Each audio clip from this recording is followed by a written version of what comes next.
शुक्लाम्बरधरं विष्णुं शशिवर्णं सदुर्भुजं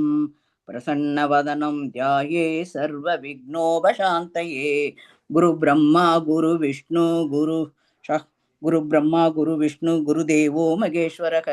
गुरुसाक्षात् परब्रह्म तस्मै श्री गुरवे नमः। सरस्वती नमस्तुभ्यं वरदे कामरूपिणि विद्यारम्भं करिष्यामि सिद्धिर्भवतु मे सदा। पीताम्बरङ्करविजाजितशङ्खचक्रकौमोदगी सरसिजं करुणासमुद्रं रातासगायमधिसुन्दरमन्दहासं वातालयेशमनिषीं हृदि भावयामि। ॐ नमो भगवते वासुदेवाय। ॐ श्रीकृष्णाय परमात्मने नमः। अथ श्रीमन्नारायणीयम् अथ द्वाविंशतितमं दशकम् अजोमिलो भाग्यानम्। अजोमिलो नाम मगीसुरपुरा शरण्विभो धर्मपतान् गृहाश्रमी गुरोर्गिराखाननमेत्य दृष्टवान् सुदृष्टशीलाङ्कुलडां मताकुलाम् स्वतः प्रशान्तोऽभिदः गृचात् दाशयः स्वधर्ममुद्सृज्य तया समारमन् अधर्मकारी दशमो भवन् पुनः तौ भवन्नामयुते सुते रतिम्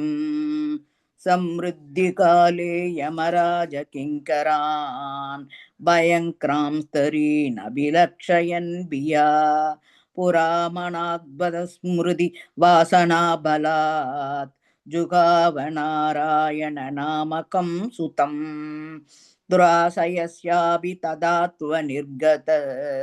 त्वदीयनामाक्षरमात्र वैभवात् पुरा बिभेदुर्भवदीय पार्षदाचः सदुर्भुजापीदमडा मनोरमाः अमुं च सम्भाष्य विकर्षतो भटान् विमुच्देया रुदुदुर्बलादमी निवारिदाद्दे च भवः शनैस्तथा ततीयपायन्निखिलन्यवेदयन् भवन्तु पापानि कथं तु निष्कृते कृतेऽपि वो दण्डनमस्ति पण्डिताः न निष्कृतिक्युविदिता भवातृषाम् इति प्रबोधवत्पुरुषा बबाशिरे सुहृदिः समृद्धिभ्यां विगिता व्रतादयः पुनत्ति पावन्ननुनन्ति वासनाम् अनन्तसेवादु निगृहीद्वयी इति प्रुवो तत्पुरुषा बबाशिरे अनेन भोजन्म सहस्रकोटिभिः कृतेषु पापेष्वपि निष्कृतिः कृता यदग्रही नाम पयाकुलो हरेः इति प्रवो तत्पुरुषा बबाशिरे नृणाम बुद्ध्याभिमुकुन्द कीर्तनं दगत्य गौहान् महिमास्य दासृचः यदाग्निरेदांसि यतौषधं गतान् इति प्रवो त्वत्पुरुषा बबाशिरे इतिरिधैर्याम्य पडैरपाश्रुते भवत्पडानां च गणे दिरोहिते भवत्स्मृतिं कञ्चन कालमाचरन् भवत्पदं प्रापि भवत् पडैरसौ स्वकिङ्करावेदन शङ्कितो यमः द्वदङ्करि भक्तेषु न कम्यदामिति स्वीयभृद्यानशिक्षक दुक्चकैः सदेव वातालयनाथ पाहि माम् इति श्रीमन्नारायणीये अजोमिलो भाग्यानं नाम द्वाविंशतितमं दशकं समाप्तं। नारायणाखिल गुरो भगवन्नमस्ते नारायणाखिल गुरो भगवन्नमस्ते। अथ श्रीमन्नारायणीयम् त्रयोविंशतितमं दशकं दक्षचरित्रं चित्रकेतुभाग्यानं च प्राचेदसस्तु भगवन्नपरो हि दक्षक त्वत्सेवनं विदितसर्गविवृतिकामः आविर्बभूवित तदा लसतष्टबाहुः तस्मै वरं तदिततां च वधूमसिग्नीम् तस्यात्मजात्वयुधमे च पुनः सहस्रं श्रीनारदस्य वचसा तव मार्गमापुः नैकत्र वासं ऋषये समुवोच चापं भक्तोत्तमद्वर्षिरनुग्रहमेव मेने षष्ट्या तदो दुगिदुर्भिः सुगृजत्कुलौघान् दौयित्रसूनुधर तस्य स विश्वरूपक वत्सोत्तरवर्मितमचाप यदीन्द्रमाचौ देवद्वितीयमहिमा खलु सर्वचैद्रः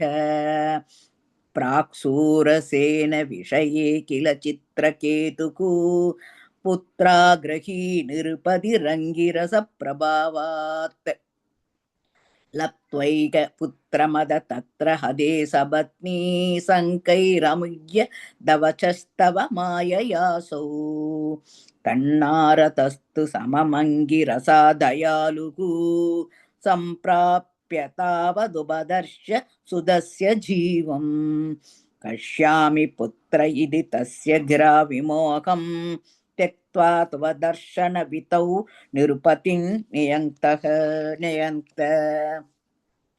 सूत्रञ्च मन्त्रमपि नारदतोदलप्त्वा तोषाय शेषवपुषे ननु ते तपस्यन् विद्यातरादिपदितां सहि सप्तरात्रे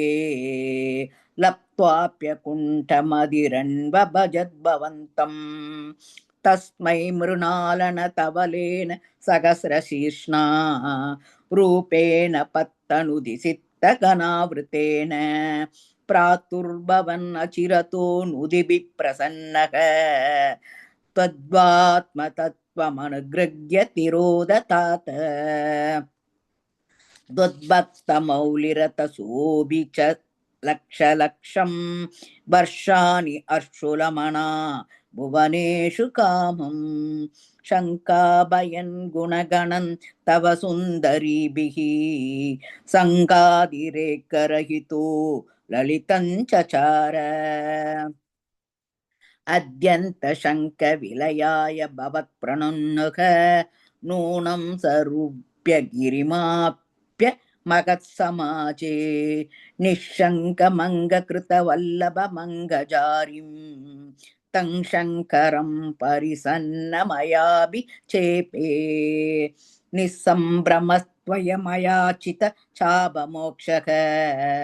वृद्धासुरत्वमुपगम्य सुरेन्द्रयोधी भक्त्यात्मतत्त्वगदनैः समरे विचित्रं चत्रो विब्रह्मपास्य कतः पदन्ते त्वत्सेवनोदिदीरिन्द्र वदोत्यतापि तान् प्रत्युन्देन्द्र सुकृतो मरुतोऽपि लेभे दुष्टाशयेऽपि सुपदैव भवन्निषेवा दद्दादृत्वमवमां भुवनालयेश इति श्रीमन्नारायणीये दक्षचरित्रं चित्रकेतुभाग्यानं च त्रयोविंशतितमं दशकं समाप्तं नारायणाखिल गुरो भगवन्नमस्ते नारायणाखिल गुरो भगवन्नमस्ते।